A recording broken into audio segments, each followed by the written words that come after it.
Ayoko na ng ganitong buhay. Di ko kayang magpatawad. Talaga kapag binago ni Lord. Gusto ko nang magbago. Ginawa ko naman lahat Hirap na ako sa sakit na ito. Magiging faithful na ako. Ang sarap maglingkod kay Ang Lord. lahat daw ng bawal masarap gawin. Nais ko na makawala sa ganitong sitwasyon. Ayoko na! Nagbabasa na ako ng Bible. Gusto ko nang mamatay! Sino bang dapat lapitan ko?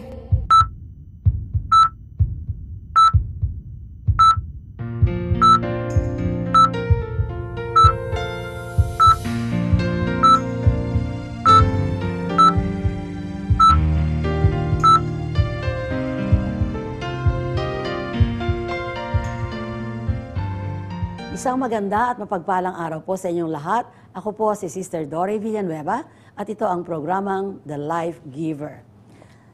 Basahin ko lang po ang sinasabi sa Psalm 86 verse 15.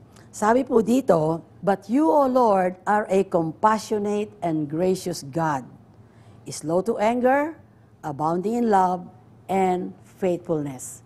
Ganyan po kabuti ang ating Panginoon, ganyan kalawak ang kanyang pagmamahal. Ang mga kasalanan naman natin sa nakaraan ay maihahalin tulad sa singlaki ng barko sa sobrang laki ng ating pagkakasala sa Diyos na buhay. Ngunit, ang pag-ibig naman ng Panginoon ay singlaki at singlawak ng karagatan. Ganito tayo kamahal ng ating Panginoon. Ngunit, tandaan natin na ang pag-ibig, habag at biyaya ng Panginoon ay hindi dapat abusuhin. Dahil sa muling pagbabalik ng Panginoong Hesus, ang bawat isa sa atin ay haharap sa kanyang hukom. Halina at tunghayan po natin ang kwento ng buhay ni Brother Christian Arcelo. Para sa maraming tao, ang pagdating ng gabi ay udyat na ng pagpapahinga. Mahaba man ang nagdaang araw, matatapos ito sa pagtulog. Isang mahimbing na tulog lang ang katapat ng isang magandang gising sa panibagong umaga. Dumating man ang sandali sa buhay ko na ayaw ko nang matulog, ni ayaw kong ipikit ang aking mga mata. Natatakot kasi ako sa paulit-ulit kong panaginip. Nakikita ko sa panaginip ang kwento ng buhay ko. Nalulong ako sa mga bisyo, na puro party lang aking nakatupag. Na naluloko rin ako ng mga babae. Na tinalikuran ko ang mga taong kumalinga sa akin. At nakikita ko sa panaginip na tumatalikod ako sa krus. Sa kabila ng pagmamahal at kabutihan ng Diyos sa akin, tinalikuran ko siya. Nasa point ako ng buhay ko na na-experience ko yung mga bagay na hindi dapat gawin ng isang Kristiyano. And through dreams, pinapakita niya sa akin na malapit na siyang dumating. And nakikita ko na lagi, every dream na yun po yung laging inispeak niya sa heart ko and sa mind ko na rapture, when it comes, parang ako yung may iwan dito sa mundo. Lagi niyang, yun yung pinipicture out ng dream ko.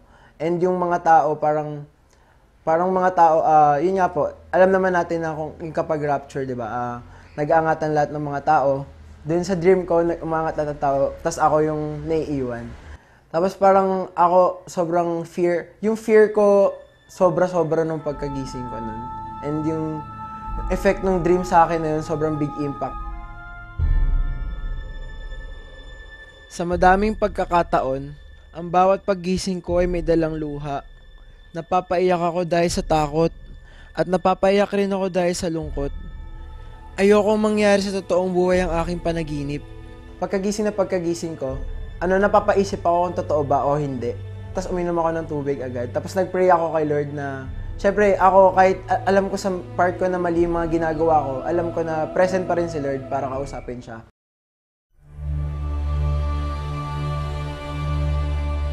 Kaya naman, nagdesisyon na akong buong pusong lumapit muli sa Diyos. Inali kong muli ang aking buhay para sa Panginoong Hesus. Masasabi kong nagising ako spiritually at dito na natapos ang masasamang panaginip. Alam ko, ginawa niyang way yung dream ko para makabalik ulit ako sa Kanya. Excited na akong matulog sa gabi ng mahimbing para sa bagong umaga. Sa panunumbalik ko sa Panginoon, pinaglingkuran ko siyang muli. Bago ako namuhay sa kasalanan, pinaglilingkuran ko noon ng Diyos sa pamagitan ng music ministry. Ito ang binalikan kong ministry sa muli kong paglapit sa Panginoon. Nakita ko sa kanya ngayon na very committed na siya kay Lord. Not just sa ministry, pero kay Lord talaga. Nakitang-kita ko sa kanya na nagkukusa siya na magsabi ano yung pwede niyang maitulong sa ministry. May time na, kasi ako rin yung worship pastor sa church, so ako yung nagtitrain sa kanila. So may time na sumampa na yan isang beses sa music ministry. Pero tinest ko yung heart niyan, biglang sabi ko, wag ka muna kumanta. Tingnan ko kung anong mangyayari sa kanya. Pero gladly, tinanggap niya yun. Hindi siya, he's not after nandun sa stage. Pero masaya siyang nakikibuhat, masaya siyang nakikiligpit ng gamit. For me, that's a sign of maturity. Mga mag-serve kay Lord sa ganung level. Ginamit ko ang talentong kaloob ng Diyos sa pamamagitan ng pangunguna sa pag-awit ng pagsamba sa mga Bible study. At dahil nauunawaan ko ang kahalagan ng salita ng Diyos sa patuloy na paglago ng aking pananampalataya, araw-araw ang aking pagbabasa ng Biblia. Nag-uumapaw ang aking pasasalamat sa Diyos dahil binago niya ang buhay ko. Talagang nakita ko na lumago siya sa devotion niya at nakita ko sa puso niya na talagang yung desperation niya na gusto niya mabago, gusto niya makilala pa si Lord, gusto niya magamit, lahat yun nakita ko sa kanya. Tumalikod man ako sa kanya at nabuhay sa kasalanan, siya pa rin ang tumulong sa akin para muling makabalik sa kanyang presensya. Kung noon ay parang isang malaking bangungot ang buhay ko, ngayon ay patotoo ito ng pag-ibig ni Kristo na laging bago sa bawat pagising ko.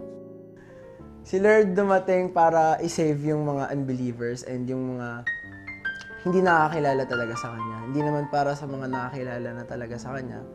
I know, ginagamit niya tayo para mag-reach out dun sa mga taong kailangan na kailangan siya. Yung mga taong hindi alam kung hindi alam na may namatay para sa kanila. Sabi nga sa banal na salita ng Diyos sa Book of Psalms, chapter 30, verse 5, "For His anger lasts only for a moment, but His favor lasts a lifetime. Weeping may stay for the night, but rejoicing comes in the morning." Christian, my message for you is kung ano man yung mga dinaanan natin sa life at ngayon at dadaanan pa, this is not about me but about the one who promised that He is the father to the fatherless. Gusto kong bitbitin mo sa buhay mo na kahit saan ka makarating, hindi ka pababayaan ni Lord. I want to see you also not just serving the Lord, kundi yung talagang yung life mo talagang devoted sa Kanya. Christian, ang masabi ko lang sa'yo, nakita ko kung gaano ka na ngayon nag-grow, simula noong nakilala kita hanggang ngayon. I'm proud of you as your mentor or discipler or kuya. Kitang-kita ko na hindi mo ipagpapalit si Lord kahit kanino pa, kahit anong bagay pa o kahit anong kayamanan. Tandaan mo yung nakalagay sa Bible, Christian, ha? Do not let anyone look down on you because you are young, but set an example to the believers in life, in love, in speech, in faith, and in purity. Keyword dyan, ha? Intimacy with the Lord. I'm so proud of you. Salamat sa naging kuya mo ako. God bless you. Magandang araw sa iyo, Brother Christian. At salamat at sa araw na ito ay naging pagpapala ang iyong patotoo sa mga taga-subaybay natin ng programang The Life Giver.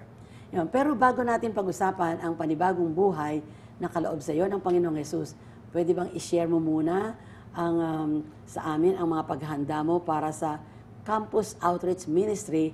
At balita namin ay dito mo naman nais na mapaglingkuran ang ating Panginoong Hesus. Apo, nag-aaral po ako sa Mapua Institute of Technology, graduating student po. Now? Apo. And for the past 4 years po na pag-stay ko po dun sa Mapua Institute, yun po yung time na nag-backslide ako. So, probably gusto ko pong ma-reach out yung friends ko na nakikita kong nasa maling daan pa rin po. And I know yung doon po ako tinawag ni Lord, yung para before po ako graduate, ma-share ko po yung word. Yan ang pagmamalasakit mo sa iyong mga kaibigan at mga kakilala. Ngayon, sa iyong pananaw at karanasan na rin, kaano ka-epektibo ng isang kabataan ang umaakay at nagso-soul win sa kapwa niya kabataan? Opo, feeling ko po yung pagiging effective po, sobrang effective po nun kasi po meron pong mga bagay na hindi po naintindihan ng mas ahead sa atin. And yung sometimes yung experience na-experience naming mga kabataan po is the same as na-experience din po ng teenagers for ngayon pong mga araw na ito. And alam ko po, yung pag-share po nung, kunyari po, dumaan po ako sa isang pagsubok, and then, na-encounter niya po, and then, pwede ko pong i-share sa kanya kung ano po yung binigay sa akin ng word ni Lord and gagawin dun sa bagay niya. Yes. Talagang dapat kabataan sa kabataan, ano? Hindi kabataan, tapos katandaan naman. Magkaiba ng mga experiences, ano? Ngayon, very creative ang mga kabataan. Kaya kaya ninyong gumawa ng soul-winning activities na huhuli sa atensyon at curiosity ng kapwa ninyo kabataan. You have the same issues and concerns, pag-aaral, peer pressure, etc., etc. Therefore, you can relate with each other dahil mga kabataan. Ngayon po sa aming mga viewers, bibitinin muna po namin kayo, dyan lamang po kayo dahil magbabalik po ang The Life Giver, kasama pa rin po si Brother Christian Arcelo.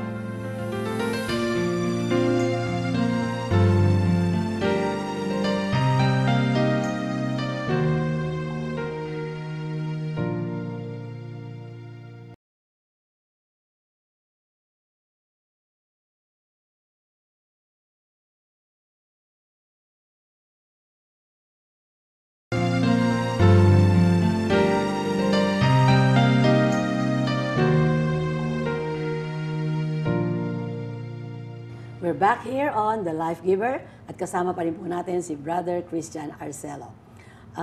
Kanina pinag-usapan natin yung issues and concerns ng mga kabataan. Alam namin na laking simbahan ka, bata ka pa lamang ay naging lingkod ka na ng ating Panginoong Jesus.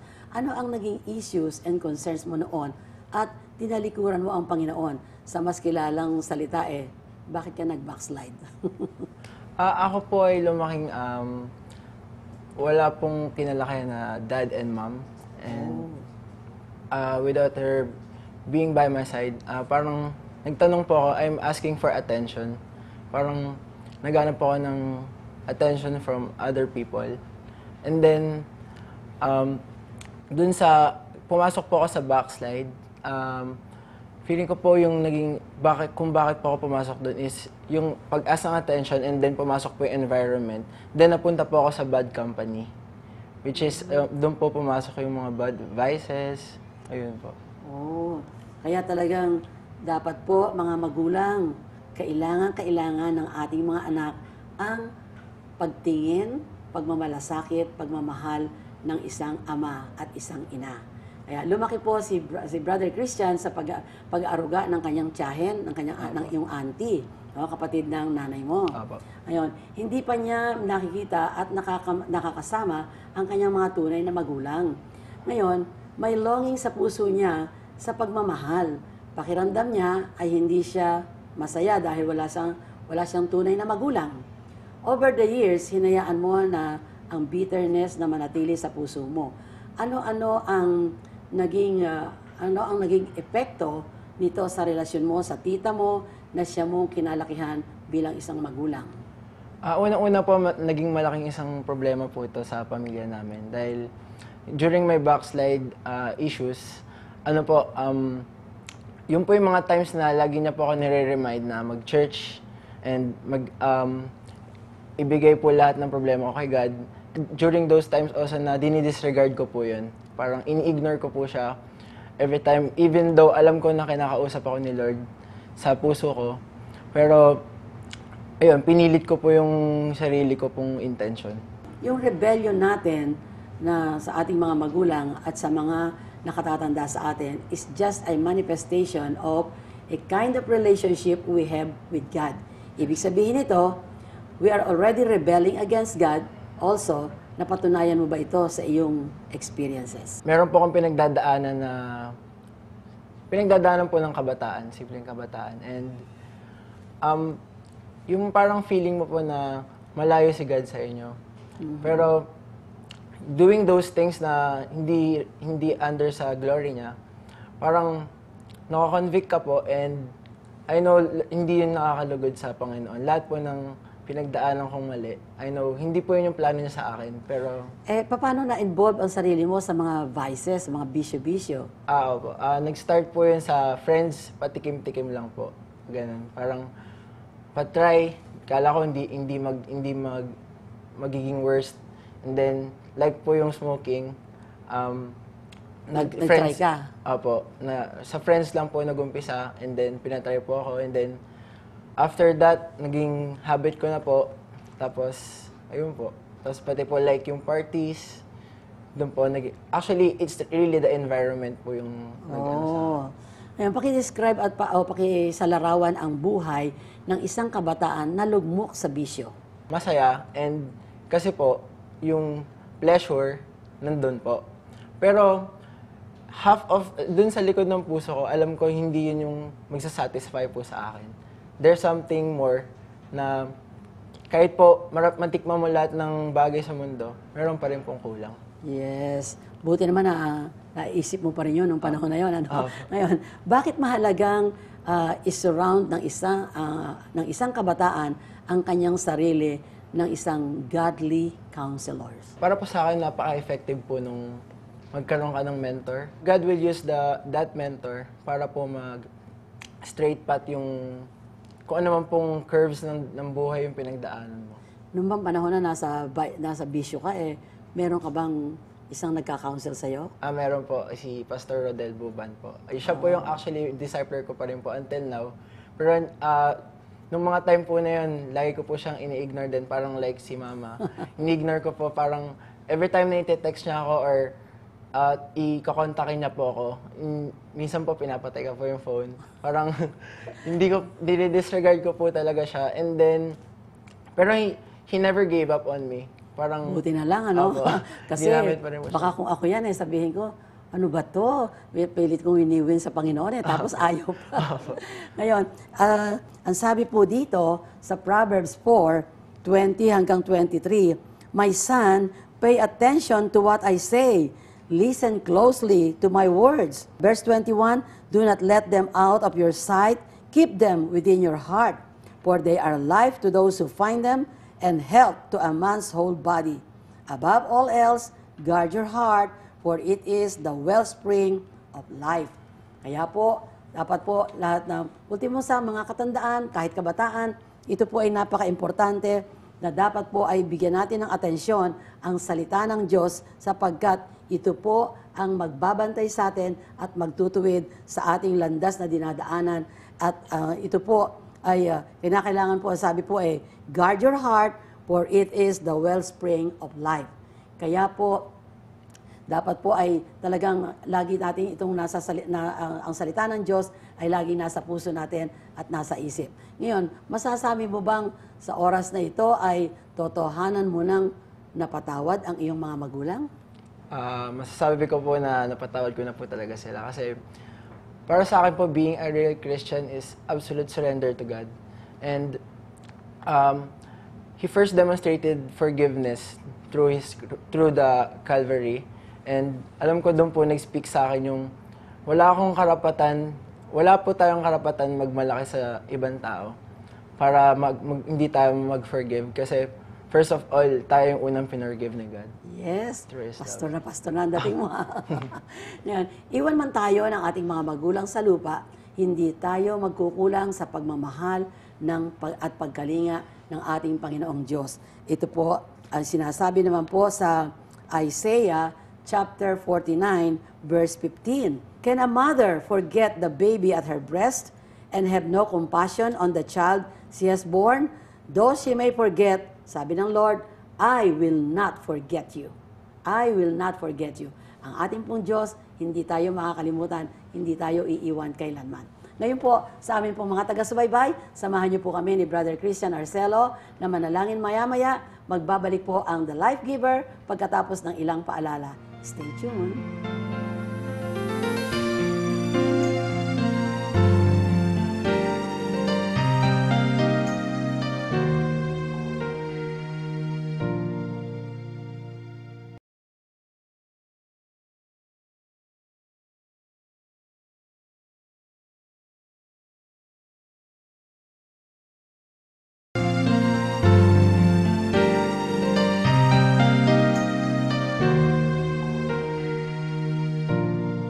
Kayo po'y nanonood pa rin ng The Life Giver. Brother Christian, maaari bang samahan mo ako sa ating pananalangin? At tayo po ay mananalangin sa oras na ito at dapat po nating tandaan, ang ating pong panalangin ay pakikinggan lamang ng Diyos at sasagutin kung tayo pong tumatawag sa Kanya ay tunay na anak ng Diyos. Ang sabi po ng banal na kasulatan, ang tumatanggap lamang sa Panginoong Hesus bilang Diyos at Panginoon ng kanyang buhay, sila ang nagiging mga anak ng Diyos. Kaya po, dapat po ay tanggapin natin muna ang Panginoong Hesus sa ating puso't buhay para tayo ay maging anak ng Diyos at sagutin ng Diyos ang ating panalangin. Kaya po sa oras na ito, kung tayo po ay nagsusuko ng buhay sa ating Panginoong Hesus, kahit po isang kamay ay itaas po natin sa Panginoon bilang tanda, sinusuko natin ang buhay natin sa Panginoong Hesus. At sa oras po ito, kayo po ay yumuko at pumikit at maaari po ba'y sumunod kayo sa panalangin ito. Panginoong Hesus, lumalapit po ako sa iyo, nagpapakumbaba, nagsisisi sa mga kasalanan na aking nagawa, aking nasabi, aking naisip. Panginoong Hesus, patawarin mo po ako, nagsisisi po ako sa mga kasalanang yon. Mula po ngayon, hugasan mo po ako ng iyong banal na dugo na natigis sa krus ng Kalbaryo. Panginoong Hesus, tinatanggap kita bilang Diyos, Panginoon, tagapagligtas, manggagamot ng aking buhay. Panginoong Hesus, dalangin ko po, gabayan mo po ako ng iyong Espiritu Santo upang ako ay matutong lumakad sa gitna lamang ng iyong banal na kalooban. Marami pong salamat, Panginoong Hesukristo, ako'y tinanggap mo bilang anak ng Diyos. Marami pong salamat, Panginoong Hesukristo. Ako na lamang po ang mananalangin. Dakilang Diyos, amang sumasalangit, marami pong salamat na sa oras na ito, ang mga nanood ng programang ito ng The Life Giver ay naunawaan ang iyong mga salita. Nagkaroon sila ng panibagong kaalaman tungkol sa iyong mga salita. At dalangin ko po, Panginoon, ang lahat ng mga nanood ng programang ito, ang mga sumampalataya sa iyo bilang Diyos at Panginoon ng kanilang buhay. Panginoon, hawakan mo po ang kanilang mga buhay and give them a new life, O God, the life giver, the Lord Jesus Christ, na willing, handang-handa na ibigay ang panibagong lakas, panibagong sigla, panibagong kalakasan ng isip, ng puso, ng buhay, ng katawan, Panginoon. Lord, give them new life of health, good health, in the name of Jesus. At sino man po ang may sakit, may karamdaman, Panginoon, dalangin po namin, ibaba mo po ang iyong kamay sa kanilang katawan at sila po ay maranasan nila ang himala ng kagalingan because Jesus is the healer in the name of Jesus. Marami pong salamat at anumang problema meron sila, anumang kabigatan sa kanilang pamilya, sa kanilang hanap buhay, sa negosyo, anumang bagay, Panginoon, ang kabigatan nila. Lord God, in the name of Jesus, Father, open the windows and the doors of heaven. Lord, and Lord God, bigay mo po sa kanila ang kasagutan sa lahat ng kanilang mga pangangailangan, O Diyos. Ikaw lamang po ang aming tinitingnan at kinikilala, O Panginoong Hesus, na silang pinagmumulan ng lahat ng magaganda at mabubuting bagay dito sa mundong ito. Marami pong salamat, nananampalataya po kami, ang lahat ng pangangailangan ng iyong mga anak ay ibinubuhos mo na sa kanila at panibagong lakas, panibagong buhay ang nasa kanila, Panginoon. At maging ang ating nagbigay ng patotoo, Panginoon, Lord, si Brother Christian, bigyan mo po ng panibagong lakas, panibagong buhay at mahabang buhay at panibagong pagpapala sa kanyang buhay, sa kanyang pamilya, Panginoon. At Lord, patuloy mo pa siyang gamitin sa lalo pang ikalalawak ng iyong kaharian dito sa lupa, lalo na sa mga kabataan na naliligaw ng landas. Maraming pong salamat, O Diyos. Ang lahat ng ito ay binabalik namin ng papurit pasasalamat sa dakilang pangalan ng aming Panginoong Hesus. Amen and amen and amen. Maraming salamat sa iyo, Brother Christian, sa pagbabahagi mo sa amin ng iyong patotoo. tungkol sa kapatawaran at bagong buhay na niregalo sa iyo ng ating Panginoon. Sa inyo po mga manonood, especially po yung mga kabataan, ina-encourage ko po kayo na magpatuloy lang po sa journey and sa lahat po ng circumstances na dinadaanan natin. I know hindi po tayo bibitawan ni God and He will never leave us nor forsake us. Sa inyo pong mga nanonood, inanyayahan ko rin po kayong magpatotoo because Jesus is the life giver. Samantala, patuloy niyo pong abangan ang ating mga susunod pang episodes dito sa The Life Giver dahil marami pa pong mga kwento ng binagong buhay, pagpapala at kagalingan ang inyong matutunghayan. Gayun din, babahagi rin namin sa inyo ang patotoo ng mga kapatiran at kaibigan natin mula sa ibang probinsya at maging sa ibang bansa. Malugod rin po namin kayong inaanyayahan na magbahagi ng inyong patotoo. Maaari po kayong sumulat sa amin dito sa Zoe Broadcasting Network Incorporated, 22nd floor, Strata 2000 Building, F. Ortigas Jr. Avenue, Ortigas Center, Pasig City. O kaya mag-email sa amin sa lifegiver@lightnetwork.ph o mag-iwan ng mensahe sa aming Facebook page na Life Giver. Naka-flash po iyan sa inyong mga screens. Muli, ako po si Sister Dory Villanueva na nagsasabing, Jesus saves, Jesus cares, Jesus is the life giver. God bless you more and more.